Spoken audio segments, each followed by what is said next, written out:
The following is a presentation of the Mat Talk Podcast Network.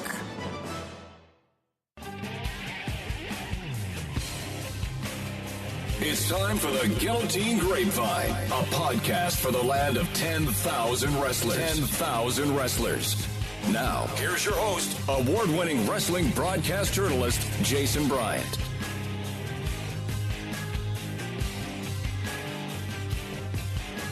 Guillotine Grapevine, another episode meeting with Brandon Eggum, head wrestling coach of the Minnesota Golden Gophers.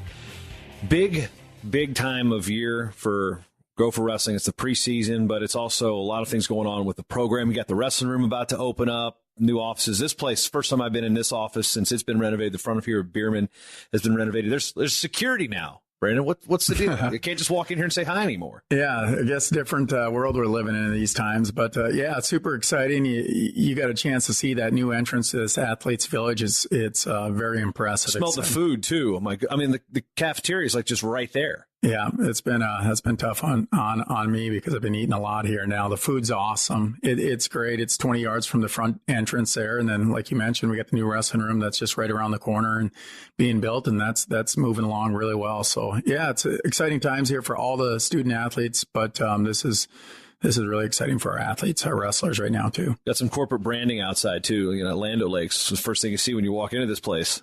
Yeah, they gave a big donation. I think they were like $25 million or something that they gave. So that's a lot of hooch. Yeah, more than I was able to do. But well, you're a wressling coach, so you're destined to a life of poverty. Yeah, well, I'll hope not. But yeah, no doubt about it. Real exciting times and stuff, and our athletes are benefiting from it. So you got a chance to see most of that. You went up to up into our academic center and seen the leadership area and stuff up there. So it's pretty cool. You see the opportunities that these guys have that come here. And I know it's helping on recruiting edge and some of those things as kids start to see these. But the big thing, even with the wrestling room that we're talking about, is guys can see it. But right now, when you start actually getting to walk in it and the mats are laid down and stuff, I can't wait to use that next year on our recruiting.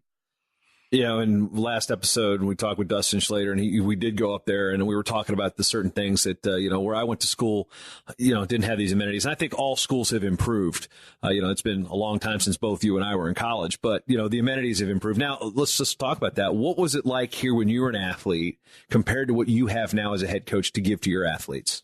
I mean, the biggest thing, a lot of things are the same. Like the coaches here were awesome people. They're just hardworking, and I like the tradition and what we wanted to accomplish here. We could get it all done. I mean, we had a weight room, we had weights, we had a wrestling room, down in the dungeon. Like all those things are really cool. And you had a drill sergeant as a head coach. Yeah. Jay was always hammering on us, which was awesome. But you can win. I mean, you can win with those things, right? But in today's world, it has just changed, and so if you have all those things and new facilities and stuff, it can make a difference. And everyone's, pushing for that. And so that's what we've done. We've really stepped our game up to try to put us at the top of the race here as far as having the nicest and newest of everything for our athletes. So many times the arms race of college athletics is focused on basketball and football. And being in a Power 5 school, a Big Ten school, a lot of the other athletics programs can benefit from that. What is the difference in Minnesota? Whereas, this is a place, we're going to put something into wrestling. It's not just a byproduct of the football and basketball arms race. Yeah, it says a lot to the student athletes. I think the other thing is, like, you see the community here really step up. Like, this is the benefit that you get if you have a university that's within a city like the metro area of Minneapolis, St. Paul, and we've had donors that have stepped up. That's why our RTC is growing and building. We just have really, really strong financial support. And with that, you see a lot of these guys are alumni and stuff that are giving back, that are guys that have graduated from here, had great careers, and now they're out in the workforce and connecting and taking that work ethic and things that they learned through the program and doing great things outside. And so it kind of goes hand in hand. But because of that, we have this opportunity to have all these really nice facilities, and we're continuing to try to build and develop. Our next step will be looking at locker rooms and some of those things and remodeling that as we look down the road. So many of the athletes that come in here are elite. Dustin said last episode that it takes a certain type of person to wrestle in the Big Ten, takes a certain type of person to wrestle at Minnesota. This place isn't for everybody, but recruiting is always competitive, whether you're competing against the Iowas or the Wisconsins, the South Dakota States, North Dakota States, or even in state with what Augsburg and St. Cloud State and Minnesota State can offer athletes from an experience standpoint. you've still got to stay on the cutting edge, even though you're the only Division I school in the state. How difficult has recruiting gotten, not just to keep the kids away from the Iowas, but maybe even say, hey, we need those guys that are looking at St. Cloud State, for example? Yeah, I think, like you said, you see a lot of programs they're out there and they're working hard and they're hustling. And that's maybe, even when I grew up, coming out of high school and stuff, without the, the internet and social media and all those things, like you can really. I just feel so old, man. Yeah, no internet, crazy, right? But there's a Montana joke in there somewhere. Yeah, well, we wouldn't know where to start. You still got it, I guess. But you got the internet yet? Yeah, I think they might have it up. No. But in high school, I remember coming to college here, and the internet was new to me. But social media, especially, so now everyone can advertise and promote their program and do it in the right way. But the big thing that we have here is, like you said, we have, as far as their career and stuff, the best opportunities. So there's no reason, like academically, this is a great institution. It's a great place to get a degree. And then you have the metro area that's going to provide all these opportunities. Now we have the facilities, we have the tradition, we have one of the best RTCs in the country. So when you look at the amount of coaches and I mean, everybody has an RTC, but how many guys are really training there? And you look here, we have 8 full-time freestyle guys, and then you have a coach in Dustin Slater, full-time guy, and then you have other alumni because of the city, like I'm talking about. Scott Stiller just came in the other day, and he's still hammering it. And you get guys like David Thorne that can come down, or Tim Hartungs, or even Jared Lawrence, who was a big part of our program and stuff. Like, you have the opportunity that these guys are always around and coming in, and I know I'm missing names. But when you look at that, you have an extra, 12, 13 guys that are in here and working and wrestling with guys. And those guys are great mentors and leaders. And it makes a difference because at some point, as we get older and stuff, you need those guys on the mat that are pushing these guys at the big level. And the kids that come here that you mentioned, the Big Ten, this is the toughest conference in the country. It's a monstrous jump between us and the next conference. So if you're a kid that wants to compete and be the best, this is the conference where you can do it. For us, we have awesome leadership. When I think about like what I learned from Jay Robinson and Marty Morgan and Joe Russell, and it goes on, Mark Schwab, and all these guys that were just huge impacts on the success we've had. Like, we've continued to use that. We do some things different. It's not always the same. We have our own things are working, but the number one thing is we're going to outwork everybody in the competition. We know that's important, but to do that, you got to have the right kids. And so that's important. I don't want to try to like pick up a kid that's the best recruit in the high school if he's not the right type of kid. And we've been very, very diligent on that. We've had kids that have reached out to us. We've done our background checks on, and things that we see, especially for, kids today. They say it all the time, but social media, we look at those things. And so we're trying to be really, really smart to make sure we get the right fit. But if you're going to come here, you're going to get a degree, you're going to work hard academically and wrestling wise, and you're going to have less social time. And, but from that sense, we're going to do things right. And we're going to be working with kids that we really are happy to work with. And I see, over the last couple of years, 3 years now, the progress that we've made has been amazing from, it's been tough, like on some stretches, like I know where we want to be wrestling wise. We want to win a national title, and it's competitive out there. I think every, team in the country would be saying the same thing that I'm saying there. But I know the one thing that we're excited about is you see the facilities and you see the support in our RTC and all those things I just mentioned. And it's a really awesome time here at the University of Minnesota. And, I haven't touched enough on our new addition. We moved Dustin to the RTC, the head coach there, which is awesome. But then you bring in Trevor Brandvold, who was associate head coach at Wisconsin and was just an amazing guy.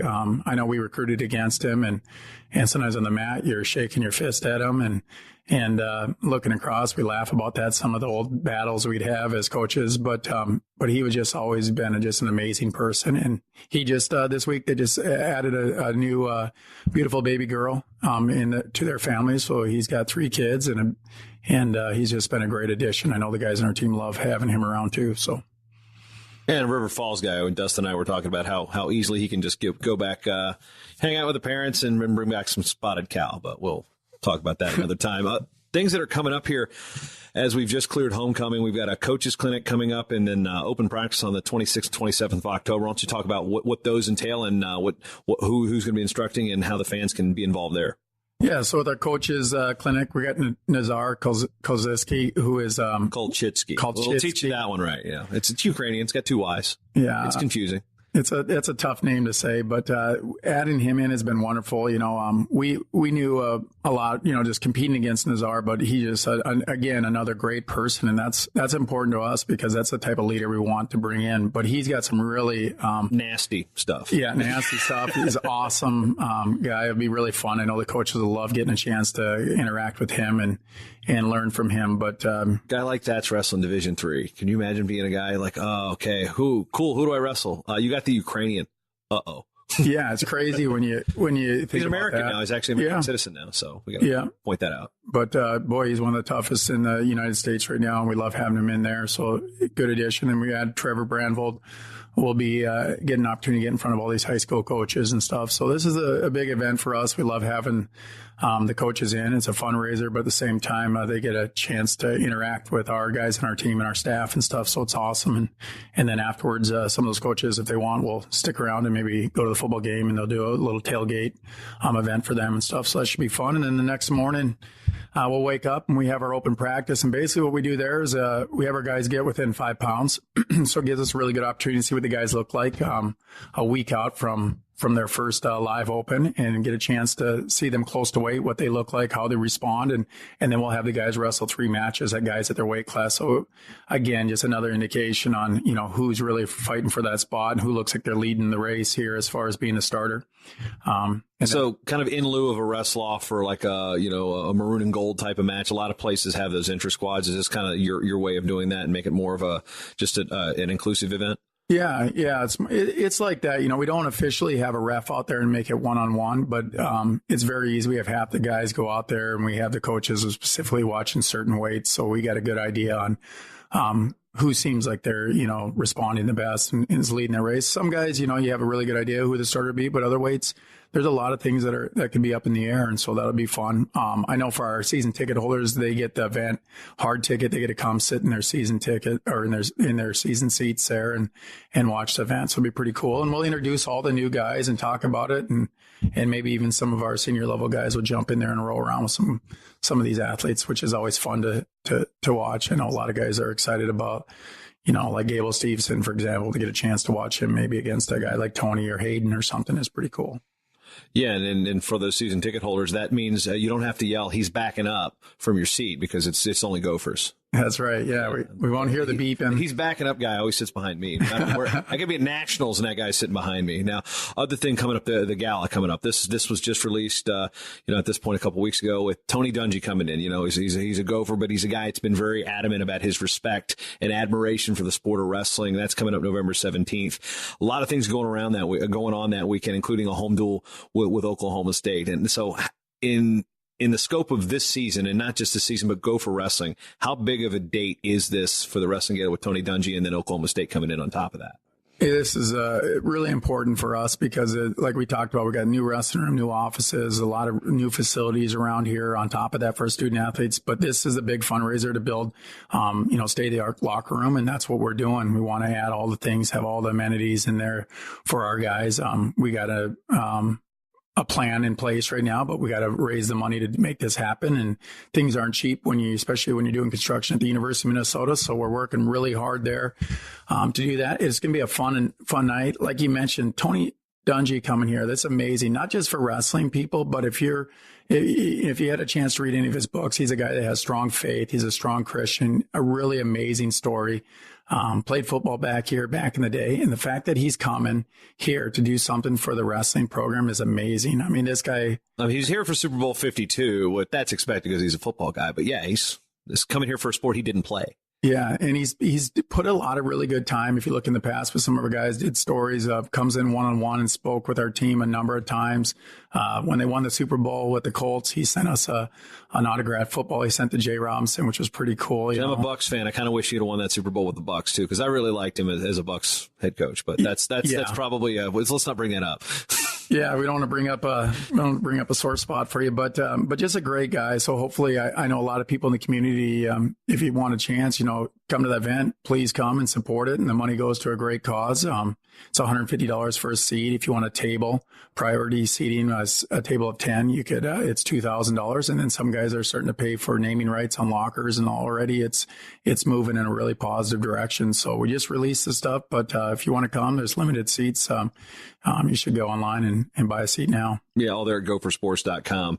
And the one thing about the naming rights for the locker, these aren't your dad's lockers. These aren't some metal clanging locker that you put a padlock on. These are, the world of, I was in Lehigh's wrestling room for Final X and so, wow, these are big open lockers. Even my alma mater has big open lockers. I mean, a locker room is not lockers as in what we grew up with them, like in the hallway. I mean, how important is a locker room space to an athlete? I mean, this is where they spend majority of their time if they're not, training. So you want to make it comfortable. We're going to have we're looking at a lot of different things right now, but the plans, they put in a lounge and they put in, the area for, individualized showers and bathrooms and TV areas and areas where guys can study and just, all that. We're even talking about right now, we got a spot where we're putting in a sleep pod. So when guys come in between classes and there's an hour between and they want to take a nap, they don't have time to go all the way back to their apartment or the dorm or whatever, they can lay down in there and can't really hop on the Vespa in the snow. Sometimes it's treacherous to get back. So that's why we put everything in one spot. Sleep pod. So like the ones in the airport,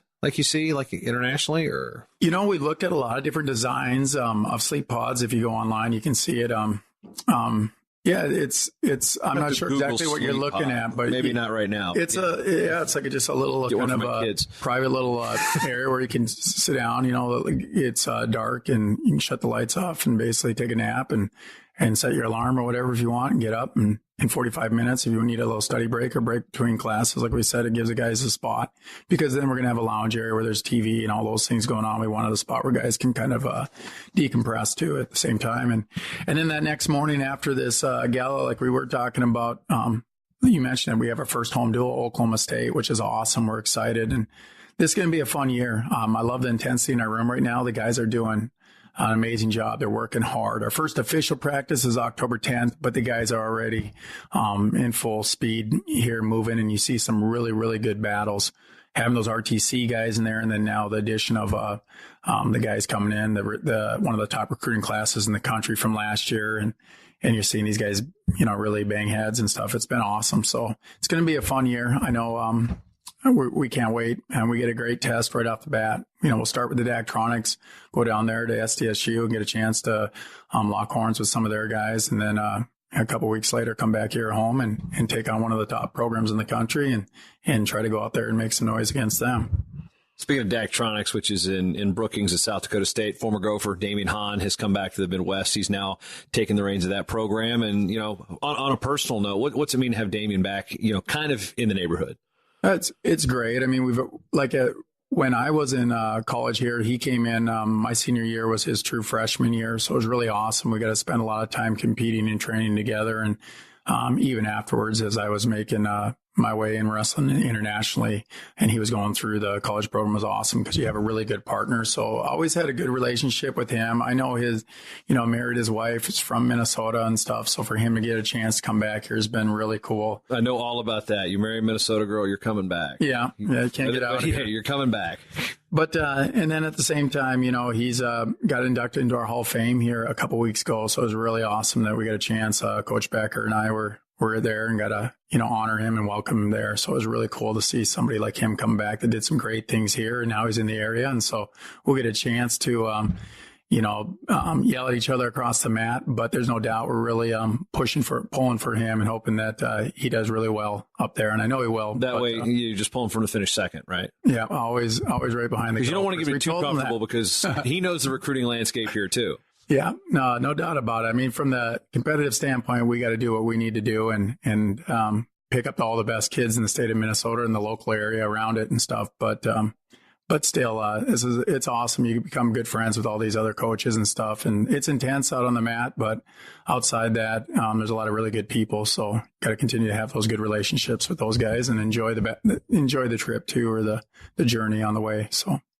Looking at the lineup, a lot of the lower half is moving up in weight. And a lot of people are looking at Ethan Lezak as kind of the catalyst as why, but, we've seen that when people move up, sometimes they see a lot more success than if they were, you may start out the season really good at say 25, 33 if you're cutting hard, but then, your longevity over the course of a 6-month season, you might fade at the end of the year. What are you expecting from the guys that are moving up? And as a staff, what would the decisions say? All right, yeah, you know what? Let's all go up. Yeah, I mean, I can't predict the future, but I think it's the right move. We had several guys that were pulling a lot of weight and seemed like weight was a factor every week. And we just made the decision that these guys could go up for looking at their frames and stuff. I think they can handle it. We see their size over the summer and stuff, and they wrestling very, very well. Was they're wrestling against, the bigger guys in the room. So it was a good move. And you look at our bottom half, we're going to be really tough next year. You got, 3 guys now that have All-American in the past there, looking at like a Sean Russell, Ethan Lezak, and Tommy Thorne. And then you got a couple guys in McKee and Steve Blythe who were blood round guys. So you have first five guys that are capable of doing some great damage out there. And so we're excited about that. And then you're rounding up the second half. There's a few spots that'll be up for grabs and guys are going to have to battle there. But you potentially pull out like Gable Steveston to round it up at heavyweight, who I know you get a chance to see him compete, and he's wrestling well against these guys. And it's going to be challenging for him. This isn't like anything else he's had to compete against right now all season long. It's different than it was in high school. And you're going to go out there against other men that are, they don't care what your credentials are or what your name is. They're going to go out and they're going to battle hard. But the one thing about Gable is he's a heck of a competitor and very confident. So we got a lot of work to do there, but he's doing a great job. He's working hard. And in the middle, we also bring in a guy like Devin Skatska. Forget about him, transferred in from Indiana. I've been super impressed with him. Yeah, he spent time in Nationals. I mean, he's not a guy that's green by any stretch of the imagination. No, absolutely not. And in the room, you can see him, now especially he's got a lot more training partners. And, he talks about that a lot. That's been a huge benefit for him. He's a beast on top. He's really good on the mat, but just overall great person. So I'm really excited about those guys. You have Bobby Stevenson, who in the past was national qualifier, could be in there. We got other guys going to be battling for the 84, 97, and 65-pound spot. As How well. many weight classes is Brandon Crone going to wrestle this year? That's the question. Yeah, we had him at 3 last year. So but Brandon will be looking at 84, 97. Will be the two weights that he'll be looking at. He was big for 74 too. It was difficult. He made it at the Daktronics, but that was hard on him. And so should be a good move for those guys. But there's a lot of guys battling in that top half. There's going to be guys fighting for that spot. So I'm looking forward to the open practice, squaring some of those guys up against each other, see how they're competing, see who kind of looks like they have the upper edge. But then it all comes down to the Daktronics. They'll actually have to make scratch weight and then compete in front of the crowd. And it's going to be exciting. The room, like I said, from a year ago to today, the intensity is, it's noticeably so much greater that it's really exciting to watch these guys battle. And it's good kids. So it's going to be a fun year. I'm excited. I know we got to stay healthy and stuff. Last year, we seemed like we deal with more injuries than I would have expected or hoped for, obviously. But this should be a really fun year for Gopher fans. So hopefully we get as many people out to the duels as we can and noise, make it loud, and that'll help to push the team on to some big wins. This time of year, what is the process? There's so many questions about who's going to certify what, and other schools are worried about, the pundits like, the rankings folks out there will say, well, is so-and-so going to go 25, or I think they're going to go 33, or are they 49, or are they 57? I mean, what are the dates for you guys to hit in terms of certification, and maybe explain what the certification process means nowadays? It's a minimum allowable weight class. It's not necessarily that's where you're going. Yeah, Exactly. So we had a few of our guys that were thinking, maybe where we don't have as much depth as other weight classes. We've had some guys certify a little bit lower. The plans initially for a lot of those guys isn't to go down. Let's say you get a guy to certify at 141. We get him certified so that he can go down, but most likely, unless there'd be an injury or something would happen that really force us in that position, this individual would wrestle 149, for example, probably the entire season. But it gives you that opportunity to make a move. And we ran into that last year a couple times with with some injuries. Like I said, we had a lot of them, and it was tough because people would say, well, why don't you have a guy competing at this weight? Or just because a guy's certified on top of it, they can't just weigh in at 149 and then the next week make 141. Even if they physically could make it, which I know they could, they aren't allowed to do it just from the 1.5 pounds a week, right? Yeah. And so you can lose, based on different guys and their size, they can lose a little bit more or less and stuff. But it's kind of the safe number. Yeah. Was it 1.5% or is it 1.5%? So for Gable's probably not a good example, but say a guy like me, let's say I'm walking around about 245, 250 right now. Generous.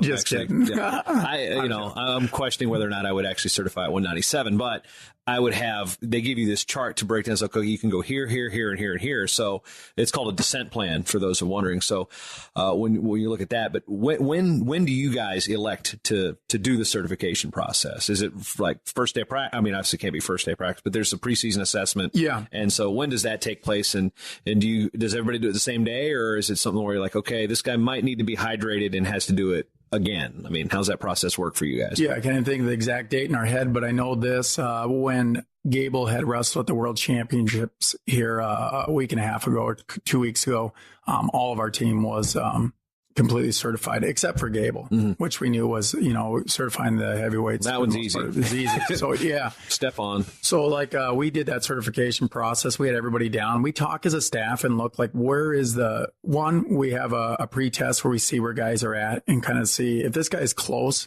to going down another weight class and we think it's beneficial, then we usually sit down and talk to the individual and say, hey, would you consider, trying to recertify here, wait a week, get your weight down a little bit lower. And there are minimums. You've got to be 5% body fat minimum hydrated. Yeah. Is like the low. You got to go through certification hydrated, and the lowest you can go is 5%. Yes.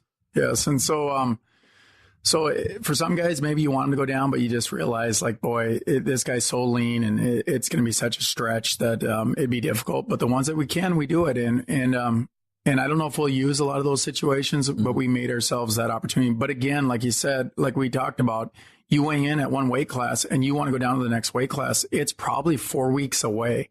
So if you're watching those guys compete, and we did it a lot last year because of the injuries, we had guys weighing in a weight class below them and then wrestling up. Like Steve Polakowski, when we wrestled Ohio State, he weighed in at 125 and nearly had a huge upset over Ohio State at 133. But that's a lot to expect from a guy, and that's tough. But that's because we had to make sure that he was ready just in case Lezak would get hurt or something. He had to be our 25-pounder. So sometimes that weight descent stuff can make it really difficult. And it's things that I think sometimes fans, when you wonder why a guy isn't weighing in here or there, why they didn't throw a guy out, you don't maybe think about all those things that are going on and what you're expecting of a guy to weigh in a weight class below and still compete. I don't want to get too off tangent with this next question, but with football, it's come up that, this year they get 4 games to play, whether or not they can preserve their red shirt. In a weight class sport where you cannot you can take a wide receiver and make him a strong safety, or you can make an outside linebacker an inside linebacker, or move guys from center to tackle. In football or baseball players, you can move from third to short or second to, wherever. You can move those positions around. Wrestling, we don't have that flexibility. Maybe you can go up, maybe down. That's it. I mean, unless you put somebody on full feed and they can go up 2-3 weights, but you can't make a 97-pounder a 33-pounder. So personnel-wise, would you like to see what football is implicated or instituted into wrestling where, okay, we got 4 events we can use these guys and still preserve their red shirt? Yeah, I like that idea.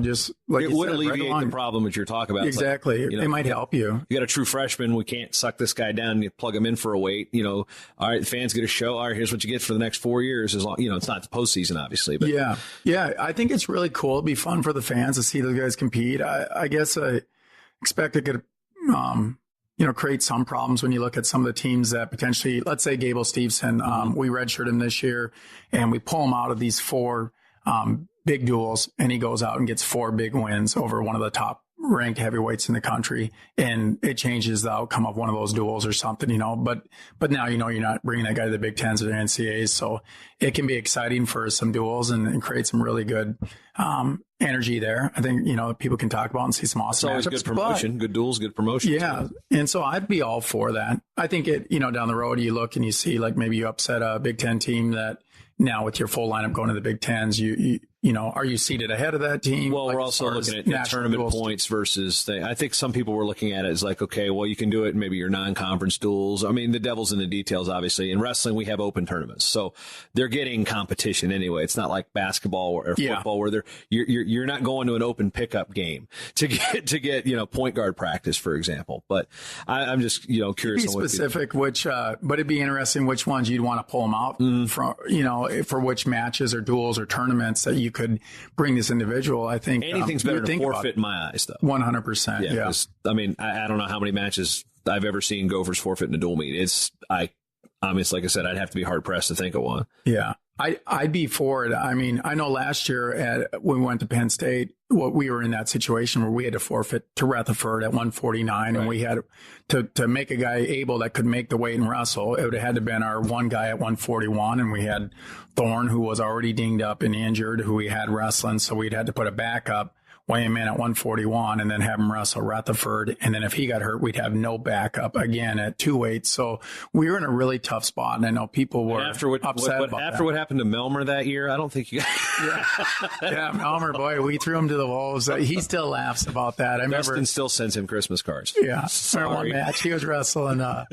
He had Metcalfe, he had Palmer, he had Burrows, he had Jenkins. I mean, that whole Big Ten. He was that Big Ten 149 year. Yeah. Against Metcalfe, I remember one time he was behind him. He goes, "Hey, when he goes down in the second period, if I can soup him," he says, I'm going to try to soup Metcalfe." And I seen Metcalfe stand up, and he tried, and Metcalfe hooked his ankle, but you could tell Metcalfe was wondering what do you do? Where are you going with this? But we kind of laughed. I didn't know what was going to happen there. But so no, I appreciate you coming down here today, and it seems like things are going really well here, and we're excited about season, moving up. But we got a lot of things going on in October here that we got a chance to cover today, so it was really awesome, and hopefully we see a lot of Gopher fans at these events, and then at our home matches here. We got 8 of them. I guess I'll leave it with our last duel of the year. We're looking at going to Northrop Auditorium, which is really unique. It holds less than 3,000 people. It's a theater. It's going to be amazing. You're basically you're going to be standing right over top or sitting right over top of the wrestling match. It's pretty cool. We walk through there. It'll be a different experience. We'll be the first using it. But because of a facility conflict at Sports Pavilion, we chose to go to the Northrop Auditorium. So it's a kind of a cool event here at the end. Last thing I do want to bring up, Big Tens. They're here this year. It's awesome, yeah. And I'm going to do everything I can to get here for at least that second day because it overlaps the Division III Nationals, which I announced back. I'll be out in my home state of Virginia doing that. So I'm going to try to get that flight. I don't know. Roanoke's got no direct flights here, but I'm going to try to get back here, at least catch that second day. But what's it going to mean for the program? And, to know that this facility's open and you've got the huge gala. There's a lot of expectations for this year, but putting the program in another gear, and then knowing that the Big Ten championships are going to be here for, it's the first time in a while heading into 2020 where you're hosting the NCAA championships. Yeah, it just comes back around. Like we're saying, this is such an exciting time when you look at it. I mean, traditionally, this has been one of the storied wrestling programs in the country. We got the new wrestling facility. We got Big Tens that are coming here. The following year, we got the NCAA championships at US Bank Stadium.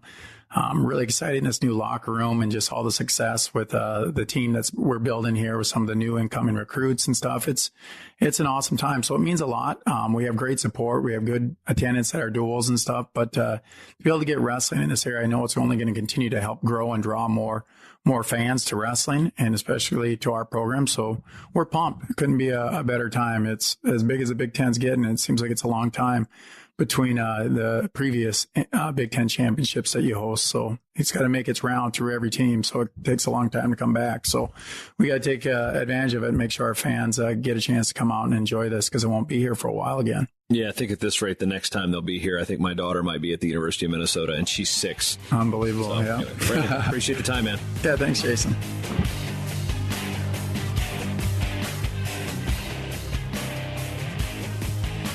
Support wrestling in the land of 10,000 wrestlers by subscribing to The Guillotine. 9 issues a year for just $20, the best value in Minnesota wrestling. Subscribe at theguillotine.com/subscribe. This show is part of the Matt Talk Podcast Network. For more wrestling podcasts, head over to MattTalkOnline.com.